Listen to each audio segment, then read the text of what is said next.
Hi, Hope City Church. My name is Dr. Tera Pfarr, and I am a chiropractor at Brown Family Chiropractic here in Racine, Wisconsin. Today, I'm super excited to talk to you guys about stress and stress management and restoring the balance. We are all in a state of stress right now, so I really am excited to discuss this topic and to implement some easy lifestyle choices we can make to better our stress management. So again, I am Dr. Tera Pfarr. I've been a chiropractor here for about 6 years. I work with my mother, Dr. Sally Brown. We both are certified in nutrition and have over 120 hours of nutritional education, and we do a lot of nutritional consults with diet and supplements and different ways to really optimize the function of your body. So today, stress, restoring the balance. This topic is very important, and I want you to all consider taking a look at your breath right now and seeing if you notice it change during this discussion. So let's take a big deep breath in through our nose and out through our mouth. As we know, our breath is very much tied to how we feel. And so if we feel stressed, we will notice that our breath becomes really shallow when we start using our shoulders to breathe, which can lead to a lot of neck and upper back pain. And if we notice we are feeling nice and relaxed, we tend to sleep or to breathe like a sleeping baby, kind of a billowy, puffy breath through our abdomen. We'll see our bellies rise and fall. And that's the type of breathing we want to start incorporating into our lives to better oxygenate our body and better calm and create a sense of balance with our stress response. So take this moment and just center yourself to get a sense of if you are in that relaxed state or not. And if you're not, take a moment, take a deep breath, and try to understand, to relax yourself as we integrate this information into our knowledge base. Because the more relaxed you are, the more you do this deep breathing, the more this information will become integrated into your memory. So as we move forward and we talk about stress, the goal is to become relaxed and understand a better way to deal with it. Because we all know that stress, unchecked for long periods of time, can cause significant contributions to your symptoms and your conditions. Now, there's a whole host of issues, and as a primary care physician, I see it every day, but many of these issues can be reduced and reversed if we get our proper management of that stress factor. So what is stress? Here's a definition. When your body has to respond to a demand for a change, meaning whenever you feel that there is a need to change, your body has to go through some sort of stress effect, so any type of change. So we are going to learn how you can be very empowered by this definition. And you might feel a little overwhelmed right now because you look at this definition and think, my goodness, isn't life all about change? So is it that I am doomed to be stressed all the time because I'm always going to be demanded for change or something? Whether it is for my boss, my job, my health, my children, my finances, the COVID virus right now, they're all requiring this change in our bodies. But please, please, Hope City, have hope. There are solutions we are going to talk about today. So the first thing I want to explore with you is for you to understand that it's not just one type of stress. That stress, if we use it, we mean distress. Distress is something negative. So if we have a negative feeling about a situation, or let's say we didn't get that job, or you got laid off, or you're physically just feeling bad in general, these are all signs of distress on the body. But an equally stressful, even though we don't think about it that way, is a demand for change when something good happens. So think about getting that job, or think about the stress and the anxiety you might get after you perform well or doing a good job. Even though you are getting excited about that promotion or returning to work, there is still some demand for change on the body that we have to meet, and that is a state of stress. So remember that there are those two categories, distress and a positive stress. So whenever you are in a situation, you always have to wonder, how is that person perceiving the situation? So we found that the way you see the world is really going to affect how you feel. And the way you see your world and how you feel will determine that body's demand for change. So incorporating things like tolerance, acceptance, and compassion, all of these things reduce expectations, and they help reducing the suffering related to expectations that didn't pan out the way you thought. So let me give you an example. Let's imagine this scenario when you're sitting on a plane. Now this happens to me often because I love to travel, not lately obviously, but imagine that you are sitting on a plane, and I love being on a plane at night, especially when we're passing over the lights of the city and I see all those twinkling little cars underneath, and I think, wow, what a wonderful world we live in. And I get very enlightened with this experience, just understanding my place in this world that we live. And I get happy, and I just think it's so amazing, and with the whole universe and the whole system and how God has blessed us with so much. Now, I find that to be very grounding. I find it to be peaceful. It puts things into perspective for me when I fly and I get a look out the window. And then I look over at some of the people sitting next to me, and I might see a young man gripping the armrest of his seat, wondering, oh my gosh, are we going to die? And you see it in his face, and you see his whole body tense up, his breath pattern changes, he is in fear mode. He does not like flying, obviously. And he is looking at the same beautiful scenario that I am seeing, and he is seeing it in a completely different way. And because he views that so differently, he feels differently. While I felt enlightened and blessed, he feels stressed and feeling a sense of fear. And then the body is asked to demand for that change. And that is when he decides to choose to have a different response in his body, or we can choose to perceive our stress more than what we think. So we have a lot of power, is what I'm saying, is how we perceive these situations and how that is going to affect our bodies. Now I'm going to describe another scenario that is very common in my life. When I looked at the world as something of a threat, okay? Like, what is going to happen today? Or what do I have to do today? Oh my goodness, I wake up, there are so many things I have to get done. Those kinds of mornings when you wake up in that alarm state, and that alarm went off, and suddenly you think of all the things you have to do. You start listing them off in your brain, all the things you need to accomplish.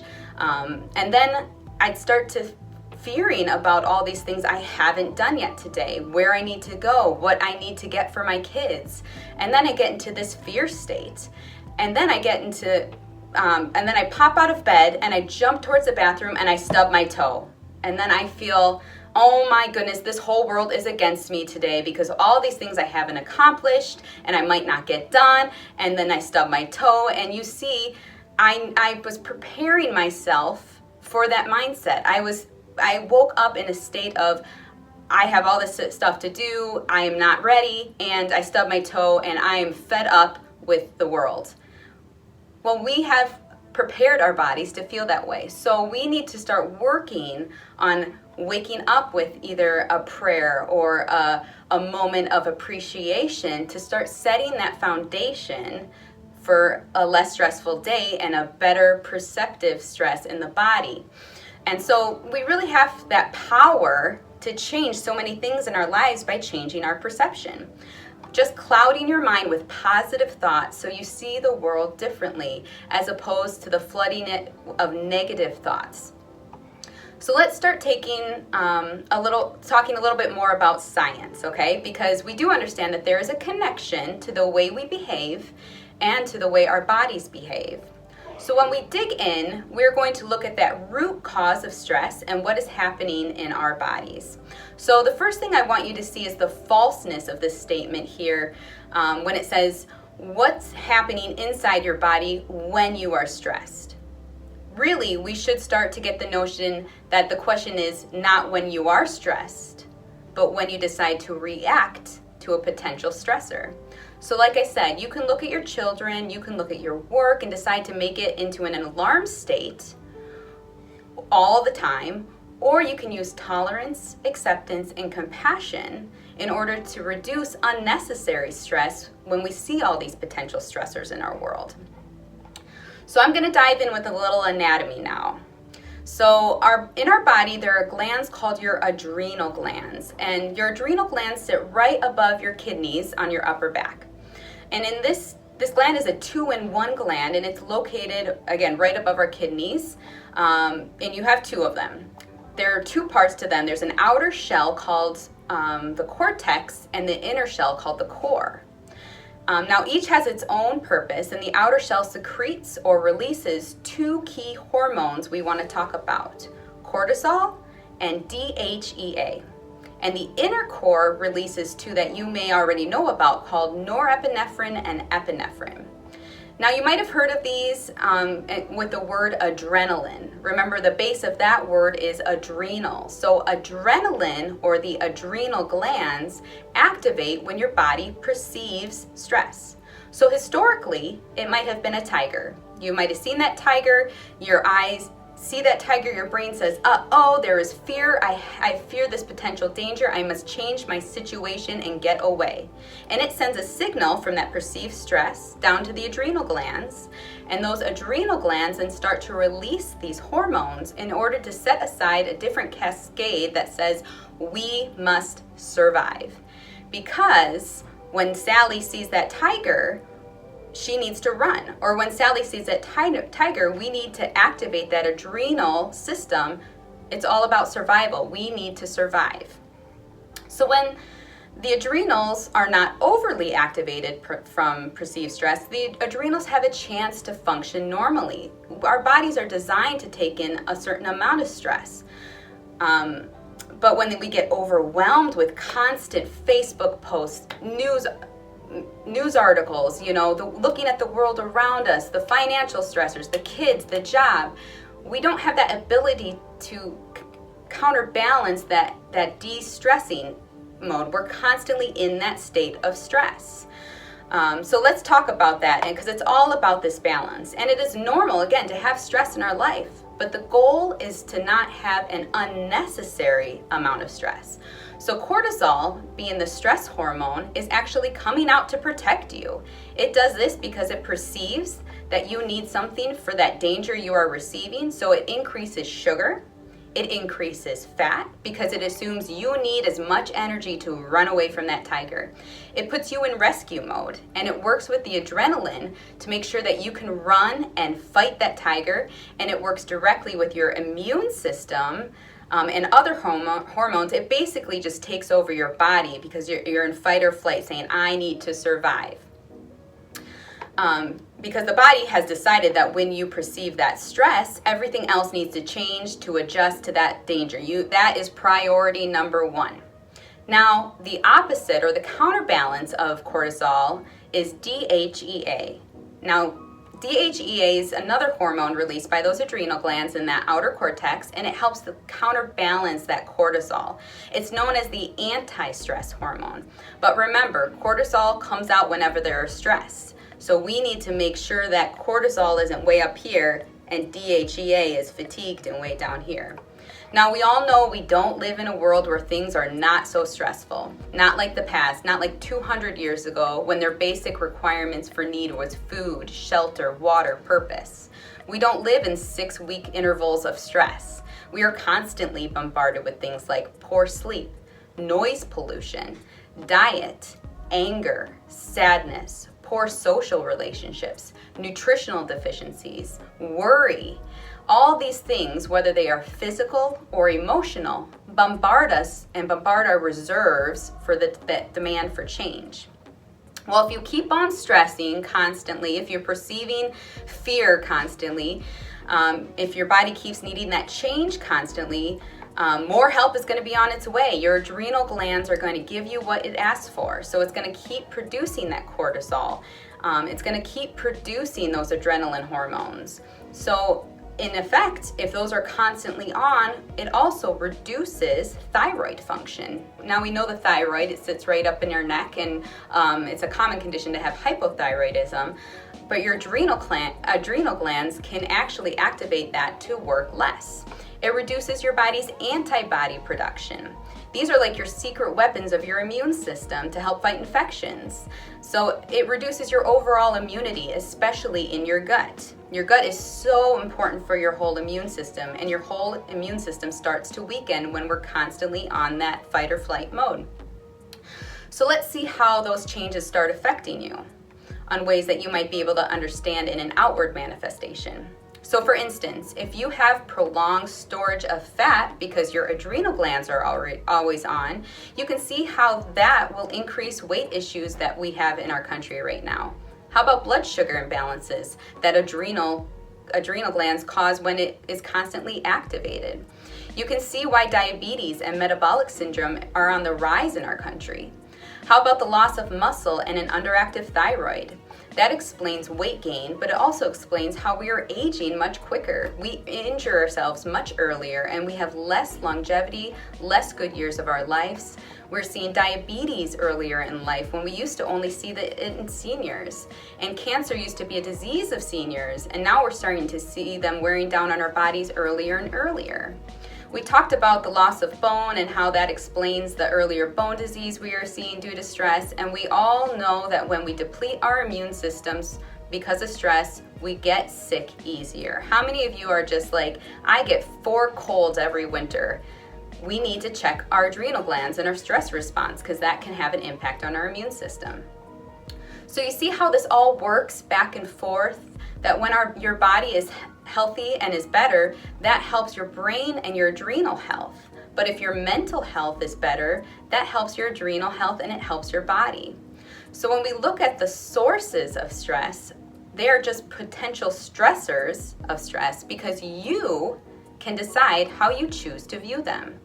Now, that was a lot of information. I want you to check your breath again right now because you might be having short, shallow breaths because you're in information overload. So let's take a deep breath. Breathe out and just kind of reset.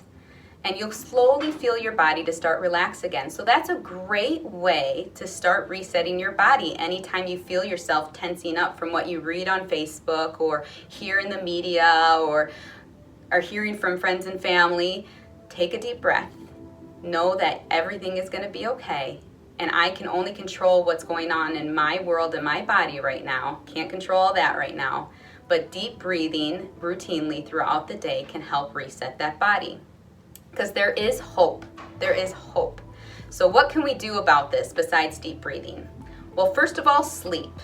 Sleeping 7 to 9 hours a night and practicing relaxation techniques to help reduce your worry, like deep breathing, so you have better quality of sleep. A lot of times with my patients, I have them take 10 deep breaths when they wake up in the morning and 10 deep breaths at night when they go to bed. And that's just a good routine to get into to reset your body, get that deep breathing in, and prepare your body for the day or for sleep. Try to write down your to-do list. If you're worried and you wake up in the middle of the night thinking, I gotta do this, start writing them down, because once you get them out of your head, you can have a better quality sleep and you won't have to constantly think about them anymore. And again, always seek medical attention if there could be a medical issue of why you're not getting sleep. Number 2, food. Remember that food is information for your adrenal glands. So it's really smart to eat breakfast and not those refined foods like processed bagels and cereals and coffees and donuts, things that are full of sugar. Those things are not an ideal breakfast. They really work that adrenal unnecessary, because when we get a lot of sugar in our bodies, those adrenals start firing like the 4th of July. But eating a good, healthy breakfast is a wonderful support mechanism. Eating more fruits and vegetables, eating less sweets and sugary drinks, or how about eating protein with each meal, because that will help regulate your blood sugar and your insulin. And we said that really helps your adrenal glands by regulating that blood sugar. You want to limit caffeine and alcohol, again, because they tend to act as stimulants and overwork those adrenal glands. And last but not least, eat good fats. Things like salmon, things like nuts and seeds, avocados, grass-fed butter, and try to avoid things like the fried foods and those bad fats called trans fats. You always want to read your labels and see if those are good or not. Number 3, move. Remember that the right balance requires you to move, and it doesn't always have to be in the gym or some sort of boot camp exercise. It can be whatever you need, going for a walk every day with a loved one, so that not only your body and your mind has ability to retain that right balance, but find some sort of exercise that you enjoy and move about 30 minutes every day. And number 4, chiropractic adjustments. Chiropractic adjustments are very healthy to keep the body functioning and in balance, but specifically adjusting your T9 level, which is kind of right in the middle of your back right here. If you ever get tension between those shoulder blades, that area of the spine is what feeds your adrenal glands. So if there's dysfunction in the spine, it can cause an effect on those adrenal glands. So getting a routine chiropractic adjustment can for sure help balance out your stress hormones and stress response and keep you moving happy and healthy.